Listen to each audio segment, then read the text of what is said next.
Hello! This week's film is about fabricated and induced illness, or Munchausen syndrome by proxy, and autism. Why it's an issue and why parents are currently being accused of abusing their children when that may well not be the case. So my name's Sarah Jane Critchley. I'm the author of A Different Joy, The Parent's Guide to Living Better with Autism, Dyslexia, ADHD and more. And I'm recording this particular film because I have a number of people who I know who've been accused of abusing their children, who have been subject to investigation by social services, who have had questions raised about them from schools, when all they are trying to do is to effectively manage and parent their autistic child. So that's what I'm talking about today. So let's start off with a definition. What is fabricated and induced illness? The one here from the NHS is that fabricated or induced illness, or FII, is a rare form of child abuse. It occurs when a parent or carer, usually the child's biological mother, exaggerates or deliberately causes symptoms of illness in the child.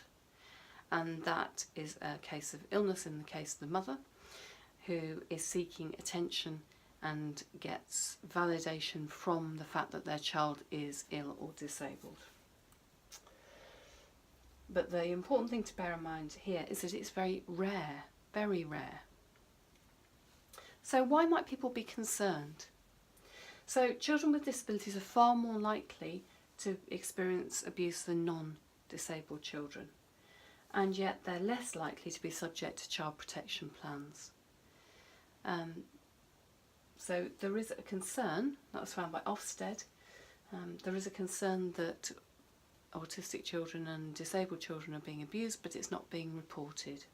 And that could be for a host of reasons, partly because communication is an issue, and if you can't communicate effectively, you're far more vulnerable.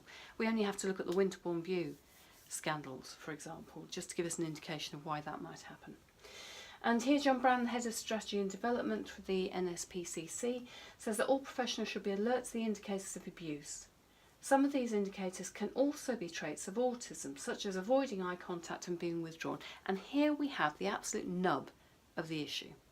So normal autistic behaviour can look as if a child has been abused.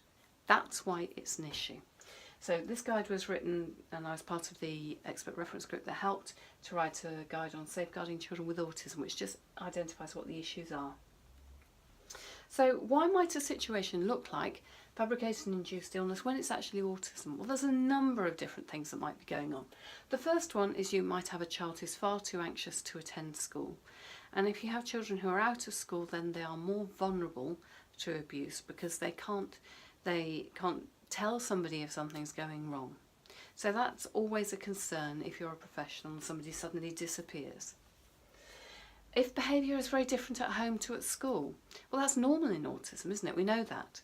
So if you have a child who's really anxious but is keeping a lid on it and is behaving completely normally at school, and the school says that they're absolutely fine, and then they come home and they completely blow up, they explode, or they suddenly become very withdrawn and get very anxious, then that's around the fact that the situation is different, that they're now in their safe place. But that is an indicator of abuse, but it's also an indicator of autism. Masking and camouflaging. So if somebody is behaving, quote, normally at school or in a different situation and then behaves differently at home, then people are going to see different things. If you're reluctant to let a professional into your child's safe space, this makes you far more vulnerable to concerns. So you have a child who's already got a number of red flags for what might be thought of as abuse, and then a parent's not cooperating or not allowing professionals to come and help, not allowing professionals to come to a decision or a judgment, then that's also a red flag, because it makes professionals feel like you've got something to hide when you haven't necessarily. But as a parent, I know that I wouldn't necessarily want people to come into my child's safe space without preparing them adequately. And when we did do that, when we had early help come in to help, and they were fantastic actually, they were really, really good, they came in and provided help, and my children, Beth was able to come down and talk to the lovely lady, and as a result there were never any questions about there being anything untoward, which is great, you know. But you have to mediate that successfully, and we had to say we don't want a whole succession of random strangers coming in, because it would make her too anxious and it would make everything worse. Tricky, isn't it? So there are other things that professionals might see which might cause them anxiety. So if you have a really low arousal bedroom, for the sake of argument, that could look like neglect, because if there's nothing on the walls and it's very bare and you've removed anything that the child may hurt themselves with, if they're prone to behaviour that challenges those around you, then that can look like neglect. It can look too bare, too sparse. So if that were me, I would be saying, well, this is the safe place where they can go to offload and to be quiet and safe, but we also do this, and then I'd explain about going out and going to the park and other things that would actually give stimulation and would clearly show that you are in fact a caring parent, which you almost certainly are. But you have to have a safe space, a quiet space for when someone's feeling overwhelmed and sensorily just like it's all too much. If you've got doors and windows locked to prevent wandering, now lots of autistic children, particularly when they're very, very young, there's a real concern about them disappearing. So keeping that environment safe for them looks challenging if you're thinking from a social services point of view, but from a safeguarding for autism point of view, that's keeping them safe, because they may wander across the road and have no concept of cars. So if you can explain that that's why you're doing it, that helps.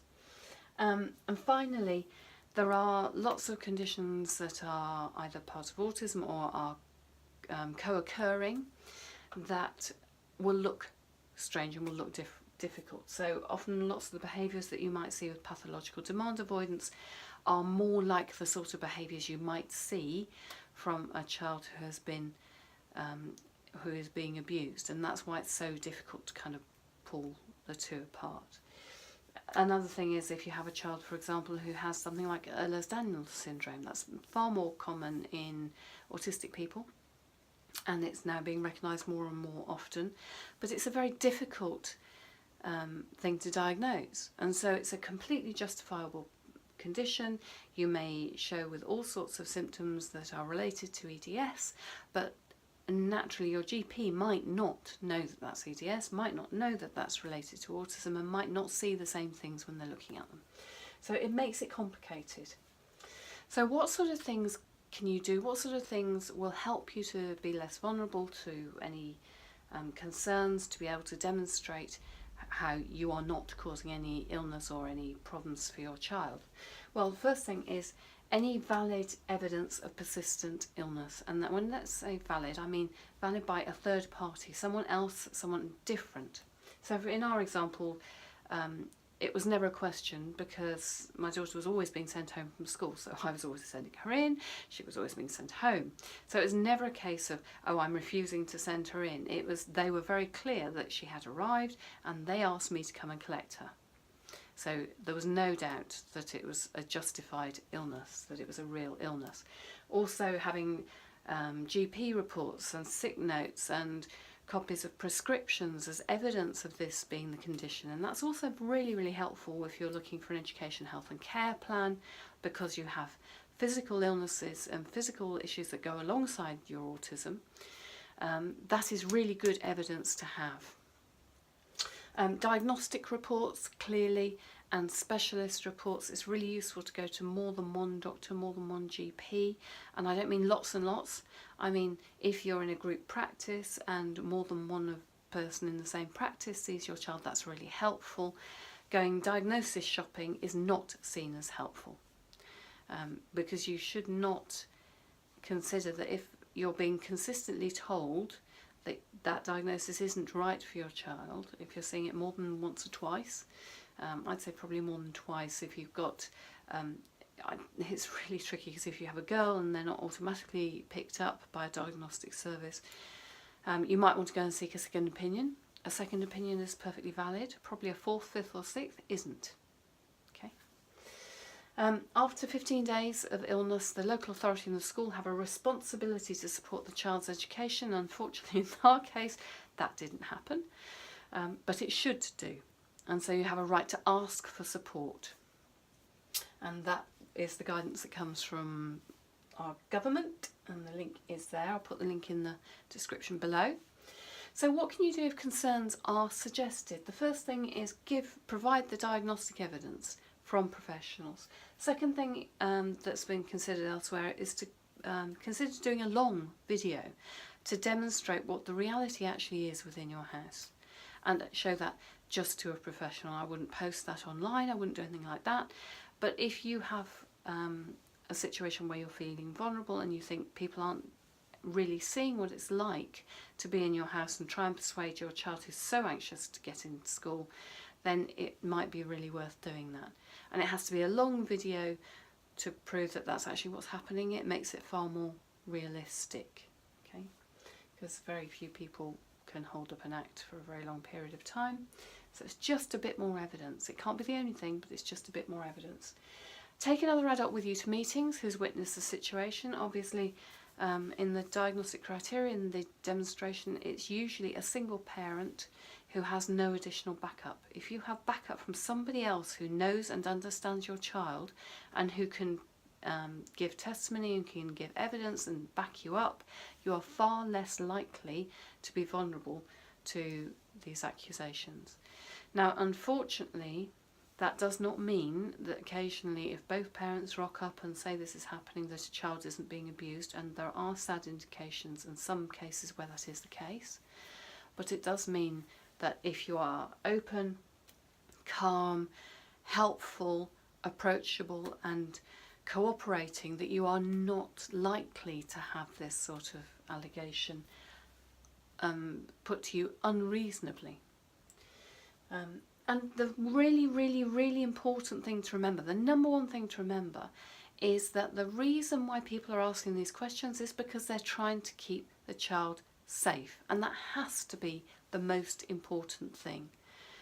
It's not done maliciously. It's not done harshly or with the intention of hurting a family or ripping them apart, although sometimes that is what has happened. But it is done with the intention of trying to keep a child safe. And if you just think about putting the child at the very centre of that, I honestly think if you start with a far more open approach, you're not going to open yourselves up to those concerns, because the professionals that you're working with will see how you're approaching things. You will be sharing information with them. You'll be asking them to come and help you, and you're just not vulnerable to that sort of accusation. However, if you are, then there's a whole set of group of people who can provide you with help and support, and I'll put these links to the video in the description below. So I hope that's been helpful to you. Just to say, please like and subscribe. There'll be more videos for you soon, and I hope that's been helpful. Let me know if you've got any concerns or if there's anything I can help you with. Take care. Lots of love. Bye.